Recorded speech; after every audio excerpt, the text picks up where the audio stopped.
Hey everyone, I'm back. So this next movie that I'm going to talk about, I didn't know a lot about it going into it. I saw the trailer and I thought if I catch it, I catch it, and if I don't, I don't. I am talking about Lisa Frankenstein. So my thoughts. It's better than expected. I actually loved it. So here's what worked for it. Well acted, well written, and most importantly, very well paced. Not once was I bored.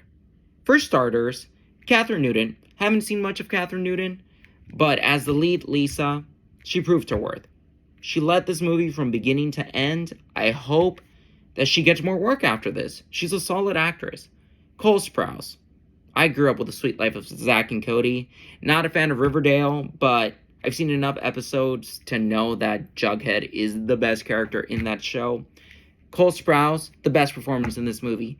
He has no lines, and yet gives a solid performance. He was great. I honestly hope that Cole Sprouse wins an Academy Award someday. My personal favorite character would be Lisa Sobrano's character as the stepsister Taffy. So, spoiler alert, when the movie starts, Lisa's mother is killed by an axe murderer, and immediately after, Lisa's whole trauma is ignored. She's forced to go to a new school when her dad quickly remarries, and this rumor starts that she's actually the one that murdered her mother. Terrible. You feel horrible for Lisa. And who is the only character that goes out of her way to make Lisa feel accepted, loved, and cared for? Taffy. When you first see Taffy, you think, oh, who's this ditzy character? She's probably just going to get killed off really quickly. She's just in this movie to propel the plot. No. Not at all. She's the most likable character in this movie, and that's kind of the running joke with this movie. Everyone, including Lisa, is pretty terrible. Not really likable. But Taffy, you're rooting for her. There's one point in this movie, another spoiler, where you think she's going to die. Fortunately, she doesn't. And you're happy. You're glad that she doesn't get the axe. In terms of characters that get the axe, Carla Gugino's in this movie. And I was shocked. I don't remember her from the trailer. I love Carla Gugino. So when you see her as the wicked stepmother, you're like, oh God, she's in this. Which kind of just raised my expectations.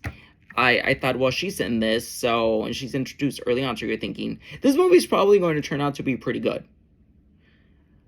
It would have been great without her, but it was that much better because she's in it. So when she dies, I was a little disappointed because I always want to see more of Carla Gugino in a movie. But her character's so terrible that when she dies, you're like, yay! Oh, Carla Gugino died. But you're terrible. You deserve to die. In terms of this movie's vibe, it has very much like Beetlejuice meets Heathers meets Wednesday meets Warm Bodies and, any of those Tim Burton late 80s, early 90s movies. And that's fine.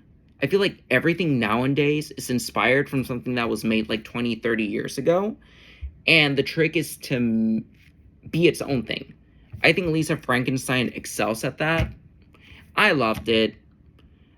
My recommendation, if you're in theaters and you're wanting to see something that's lighthearted but funny, and you're going to walk out feeling, oh, this was a good way to spend a Friday, catch Lisa Frankenstein while it's in theaters. Totally worth it. All right, well, if you've seen it, give me your thoughts in the comment section.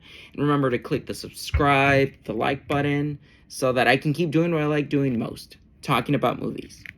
Have a good one.